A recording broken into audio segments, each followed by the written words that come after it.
Hommikul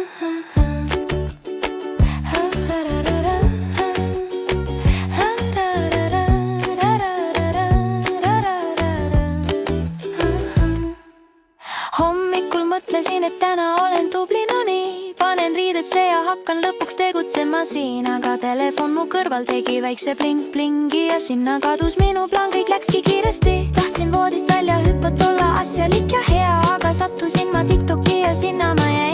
Mingi kass seal tantsis naljakalt ja ma olin sees. Mõtlesin, et ainult korra, aga jälle läks kõik käest. Mõtlesin, et ainult korraks vaatan, aga vaadata on veel ja järsku oli tund mu käest läinud. Ma ei tea, mismoodi see käis, no erum küll. Tahtsin olla tubli täna, aga telefon ütles oota veel ja ma ootasin ja ootasin ja ootasin ja päev läks ikka täiesti rappa. Sõbrad kirjutasid, tule õue, meil on fun ja soe. Ma vastu ja ma kohe tulen, aga jäin jälle scrollima. Varsti oli juba õhtu, päike läks ja kõik jäi nii, aga mina olin ikka voodis scrollimas siin. Tahtsin koristada tuba natuke, seal asju liigutada, aga sattusin ma video peale, keegi ehitas onni. Noh, lähe oli, vaatasin, ei saanud lihtsalt minema ja tuba jäi mul segi, nagu oleks orkan üle käinud.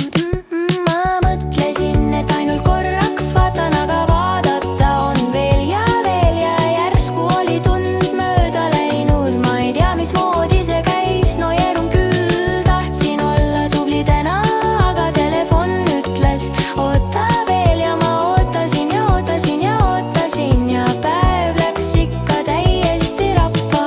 Täna teen ma teistmoodi, nii ma ütlen igal hommikul, aga siis on jälle sama. Ainult korraks veel, aga korraks on alati palju tunde ja see kõik läheb jälle lappama. Mul EMS ütles, pane see telefon nüüd ära, ole normaalne. Ma vastu ootama vaid vaatan, see video on ju naljakas ausalt. Ja tuligi üks hea klipp, ma naersin nii, et pisar voolas, aga pesu jäi pesemata ja nõud jäid ikka kraanikaussi. Kodutööst ei hakka üldse rääkima, sest see on omaette teema. Ma lubasin, et kohe teen, aga kuidagi seda ei tee. Ja lõpuks, kui on öö käes, olen ikka ekraani taga. Ainus valgus minu toas on ekraani sinine kuma. Ma mõtlesin, et ainult korraks vaatan, aga tund läks ja siis teine ka. Ja lõpuks oli nii pime tuba, et isegi mu telefon ei